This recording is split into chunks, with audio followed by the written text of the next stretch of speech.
اعوذ باللہ من الشیطان الرجیم، بسم اللہ الرحمن الرحیم۔ الحمد للہ رب العالمین، والصلاۃ والسلام علی سید المرسلین وخاتم النبیین، اما بعد۔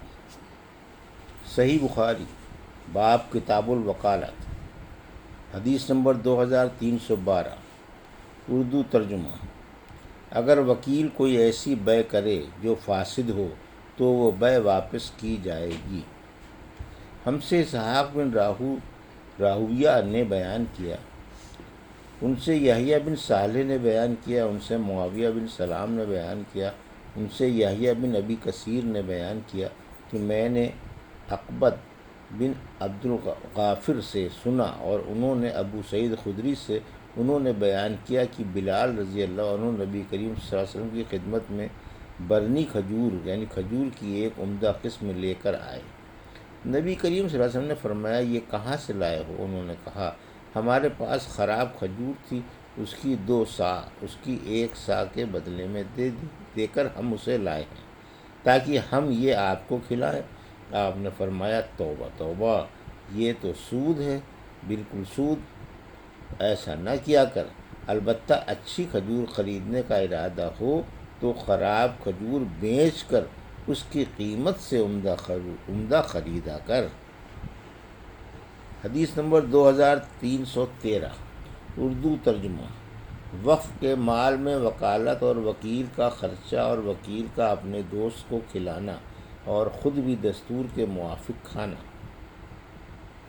ہم سے قنیبہ بن سعید نے بیان کیا، کہا کہ ہم سے سفیان بن عینیہ نے بیان کیا، ان سے عمرو بن دینار نے، انہوں نے کہا کہ حضرت عمر رضی اللہ عنہ نے صدقے کے بارے میں جو کتاب لکھوائی تھی اس میں یوں ہے کہ صدقے کا متولی اس میں سے کھا سکتا ہے اور دوست کو کھلا سکتا ہے، لیکن روپیہ نہ جمع کرے۔ اور عبداللہ بن عمر رضی اللہ عنہ اپنے والد حضرت عمر رضی اللہ عنہ کے صدقے کے متولی تھے، وہ مکے والوں کو اس میں سے تحفے بھیجتے تھے جہاں آپ قیام فرمایا کرتے تھے۔ حدیث نمبر 2314 اور 2315، حد لگانے کے لیے کسی کو وکیل کرنا۔ ہم سے ابو الولید نے بیان کیا، انہوں نے کہا کہ ہم کو لیث بن سعد نے خبر دی، انہیں ابن شہاب نے، انہیں عبید اللہ نے، انہیں زید بن خالد اور ابو ہریرہ رضی اللہ عنہ نے کہ نبی کریم صلی اللہ علیہ وسلم نے ابن ضحاک کی اسلمی سے فرمایا، اے انیس، اس خاتون کے یہاں جا، اگر وہ زنا کا اقرار کر لے تو اسے سنسار کر دے۔ حدیث نمبر 2316، اردو ترجمہ۔ ہم سے ابن سلام نے بیان کیا، کہا کہ ہم کو عبد الوہاب ثقفی نے خبر دی، انہیں ایوب نے، انہیں ابن ابی ملیکہ نے، اور ان سے عقبہ بن حارث رضی اللہ عنہ نے بیان کیا کہ نعمان یا ابن نعمان کو آن رسول صلی اللہ علیہ وسلم کی خدمت میں حاضر کیا گیا، انہوں نے شراب پی لی تھی۔ جو لوگ اس وقت گھر میں موجود تھے، رسول اللہ صلی اللہ علیہ وسلم نے انہی سے انہیں مارنے کا حکم فرمایا۔ انہوں نے بیان کیا، میں بھی مارنے والوں میں تھا، ہم نے جوتوں اور جھپڑیوں سے انہیں مارا تھا، جوتوں اور چھڑیوں سے انہیں مارا تھا۔ حدیث نمبر 2317، اردو ترجمہ۔ قربانی کے اونٹوں میں وکالت اور ان کی نگرانی کرنے میں۔ ہم سے اسماعیل بن عبداللہ نے بیان کیا، کہا کہ مجھ سے امام ملک نے بیان کیا، امام ملک نے بیان کیا، ان سے عبداللہ بن ابی بکر بن حزم نے، انہیں عمرہ بنت عبد الرحمن نے خبر دی کہ عائشہ رضی اللہ عنہ نے بیان کیا، میں نے اپنے ہاتھوں سے نبی کریم صلی اللہ علیہ وسلم کے قربانی کے جانوروں کے قلاوے بٹے تھے، پھر نبی کریم صلی اللہ علیہ وسلم نے ان جانوروں کو یہ قلاوے اپنے ہاتھ سے پہنائے تھے۔ آپ صلی اللہ علیہ وسلم نے وہ جانور میرے والد کے ساتھ مکہ قربانی کے لیے بھیجے، ان کی قربانی کی گئی، لیکن اس بھیجنے کی وجہ سے آپ صلی اللہ علیہ وسلم پر کوئی ایسی چیز حرام نہیں ہوئی جسے اللہ تعالیٰ نے آپ صلی اللہ علیہ وسلم کے لیے حلال کیا تھا۔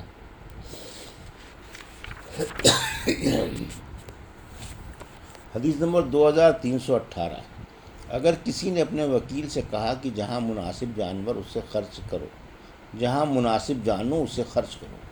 اور وکیل نے کہا کہ جو کچھ تم نے کہا ہے میں نے سن لیا۔ مجھ سے یحییٰ بن یحییٰ نے بیان کیا، کہا کہ میں نے امام مالک کے سامنے قرات کی بواسطہ اسحاق بن عبداللہ کے کہ انہوں نے انس بن مالک رضی اللہ عنہ سے سنا۔ وہ بیان کرتے تھے کہ ابو طلحہ رضی اللہ عنہ مدینے میں انصار کے سب سے مالدار لوگوں میں سے تھے۔ بیرہا ایک باغ ان کا سب سے زیادہ محبوب مال تھا جو مسجد نبوی کے بالکل سامنے تھا۔ رسول کریم صلی اللہ علیہ وسلم بھی وہاں تشریف لے جاتے اور ان کا نہایت میٹھا عمدہ پانی پیتے تھے۔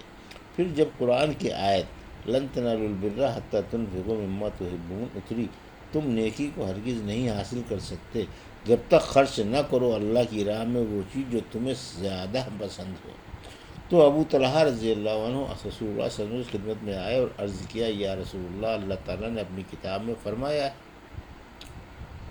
لن تنالوا البر حتی تنفقوا مما تحبون، اور مجھے اپنے مال میں سب سے زیادہ پسند میرا یہی باغ بیرہا ہے، یہ اللہ کی راہ میں صدقہ ہے، اس کی نیکی اور ذخیرہ ثواب کی امید میں صرف اللہ تعالیٰ سے رکھتا ہوں، بس آپ جہاں مناسب سمجھیں اسے خرچ فرما دیں۔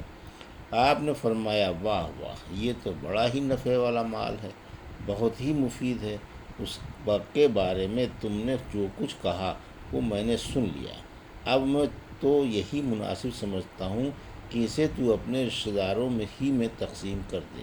ابو طلحہ نے کہا کہ یا رسول اللہ، میں ایسا ہی کروں گا۔ چنانچہ یہ کنواں انہوں نے اپنے رشتہ داروں اور چچا کی اور اولاد میں تقسیم کر دیا۔ اس روایت کی مطابقت اسماعیل نے مالک سے کی اور روح نے مالک سے لفظ رائے سے بجائے راجبہ نقل کیا ہے۔ حدیث نمبر 2319، خزانچی کا خزانے میں وکیل ہونا۔